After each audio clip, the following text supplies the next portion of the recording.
Hey there, my name is Anthony Romano, and in this video I'm going to debunk the biggest keto myths which nobody really even talks about on YouTube. And I'm going to keep this unbiased and base all of these debunkings on logic.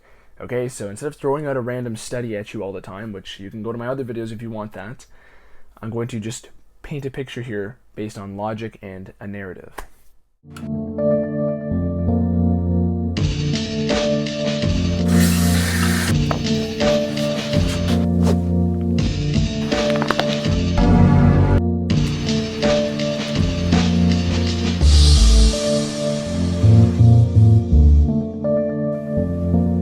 So, the first logical, unbiased debunking of a myth is that not all keto diets are the same. Okay? So, if you watch my videos, you know I like keto, you know I like fasting. I focus a lot on those and bodybuilding and supplementation, nootropics, all that. But as far as keto diets are concerned, the number one thing you need to do is just not eat sugar and carbs. From there, it's not about what you do eat, it's about what you're not eating. Okay, keto is a metabolic state, and it doesn't mean that you have to eat this or you have to eat that. I know vegetarian keto people, I know people who eat lots of processed food on keto. All that matters is that you're not eating carbs and sugar. I get people in my comments saying, you know, you're going to be unhealthy if you do keto because of this study. It's like, in that study, they're testing out people with 10% protein intake. Nobody does a keto diet that way. We don't know the sources they're eating their foods from. Food choice is certainly a lot more important than what you're not eating, okay? And if in this case, what you're not eating is sugar. So if you really think that cutting out sugar for an extended period of time and not like your entire life, it's a, you know, it doesn't have to be, you're not a religious shaman, okay? If you really think that sugar being the thing that you have to choose to eliminate is going to make you unhealthy or inflamed or something, then you're severely misguided, and that's okay, because I've thought those things too in the past, which brings me to my next myth that I'm going to debunk, which is that we're not meant to be in ketosis, okay? So the second myth is that people will say, you know, you're not meant to be in ketosis, which again, keep in mind, it doesn't mean you have to eat certain things, it just means that you don't eat carbs. So if you think about that, it means that we'd have to eat carbs all the time. We're not meant to be in a situation where we aren't eating carbs every day. But think about in nature, okay? The agricultural revolution and industrial revolution have allowed us to have that abundance of carbohydrate foods at easy access, at least in the, you know, developed world. But if you think about thousands of years ago, up until recent history, right, in the context of all of time, that availability of carbohydrates really wasn't there. It was very hard to get carbohydrates all the time. You know, fruits and grains are they're seasonal items, okay? And their ripeness, especially for fruits and veggies, is limited. It's not all the time. So it's very plausible that we wouldn't be eating carbs all the time, every single day. And to insinuate that being in ketosis is a problem because of this is fundamentally problematic because it overlooks our development as a species and our evolution, which is that many scientists actually think that ketosis was part of our evolution to be able to be as advanced as we are, especially on a mental level, because it was essentially our adaptation to feed the brain using fat, stored fuel. So when we're playing this situation out, our sole purpose if you had to pick one activity that's going to keep us alive, right, as a species, it would be fuel the brain at all times, make sure the brain is functioning, which is what our body tries to do all the time. And ketosis is an adaptation to doing that using stored fat.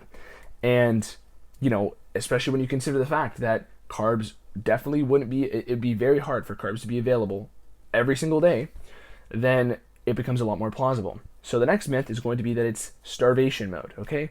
That it's some sort of starvation mode where because you're not eating sugar and carbs, your body is starting to break down fat because it's starved, okay? And it's a last ditch effort, okay?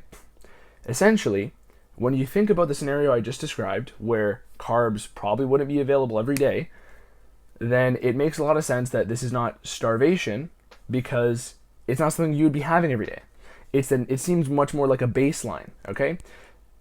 I am one to believe that our metabolism, like many things in the world, is seasonal, okay? And if you think about the seasons of the world, right, basically summer, winter, and then a little bit of transition in between with fall and spring, it makes sense that our metabolism would do the same thing. Our metabolism is seasonal.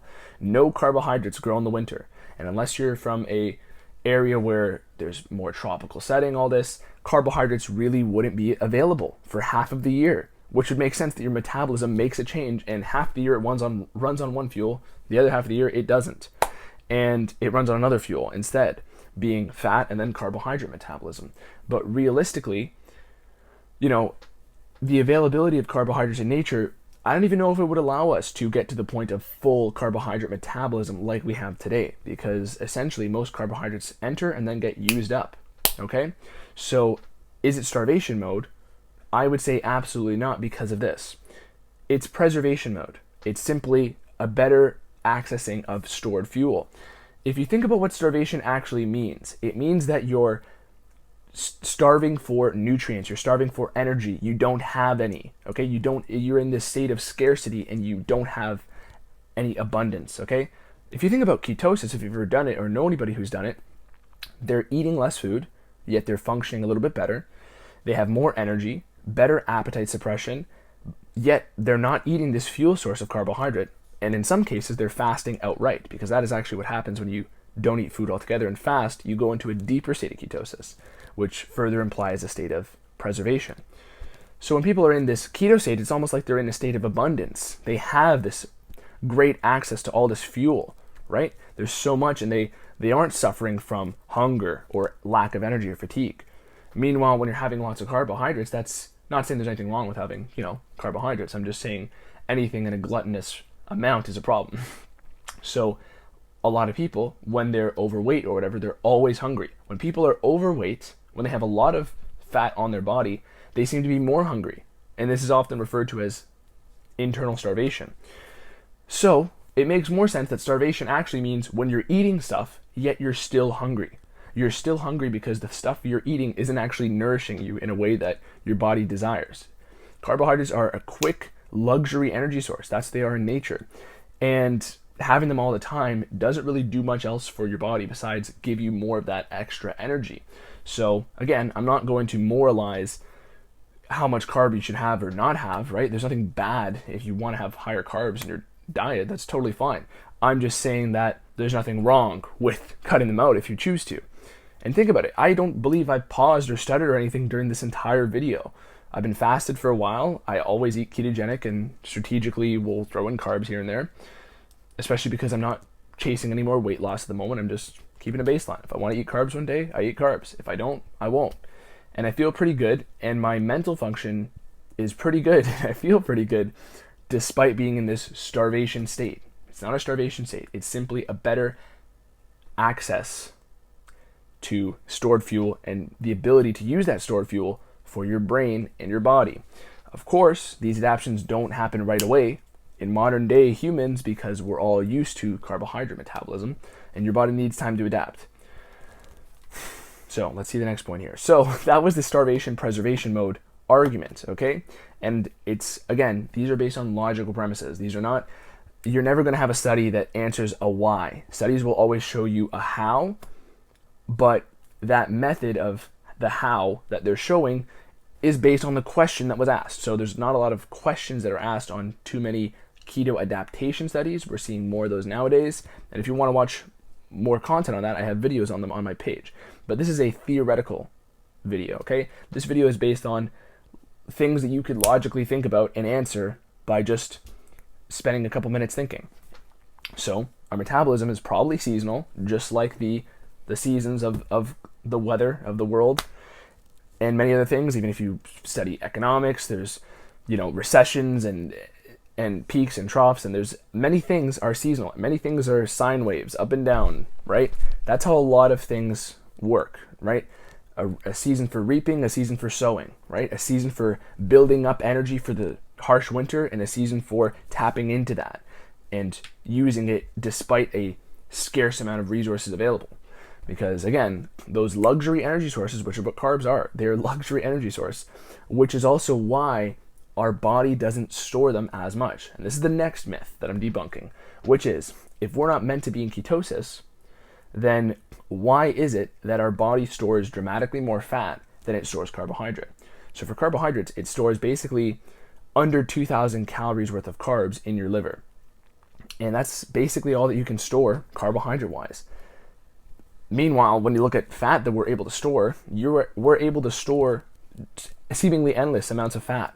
Why would our body store fat if it wasn't meant to use it as a fuel? If it wasn't our primary fuel, why would we store so much of it?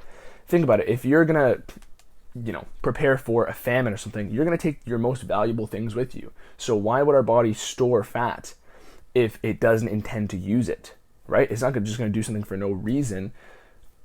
And that's, again, another implication that ketosis and running on fat is not a problematic state. Of course, anything in excess can be problematic. Excuse me.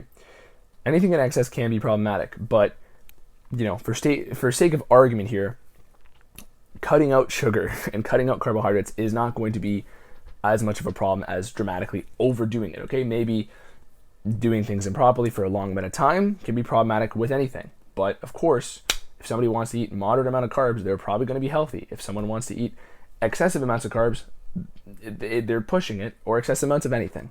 Okay, so the point I'm trying to make here is that there's not a problem with going ketogenic, but that doesn't mean there's a problem with eating carbohydrates. It just means that there's not a problem with eating ketogenic, and it's clearly something our body was meant to do.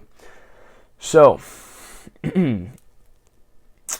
okay, other point I have written down here is leptin. Okay, leptin is a hormone, basically, which is the master controller of a lot of other hormones in your body. So a lot of people will present leptin on the internet as a hormone which is heavily involved with liberating fat, okay, and getting rid of fat, okay, and that's what it is. It is very involved with liberating fat and appetite, but you don't hear about leptin too often because there's no drugs that can influence leptin.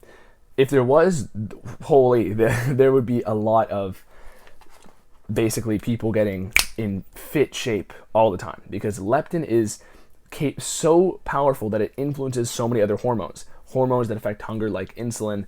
It can dramatically reduce your hunger over time, and of course things like exercise can affect leptin and other good habits, but ketogenic dieting influences leptin positively. And when people describe this state of satiety and fullness in a ketogenic state, right, when they're describing that, it's often because many hormones, and it perhaps due to the prime mover of leptin, were balanced, because being in the ketogenic state will remove these excesses of certain hormonal imbalances we may have had. So basically, leptin could be the prime mover of, setting everything in order, the domino that falls over that knocks everything else into balance.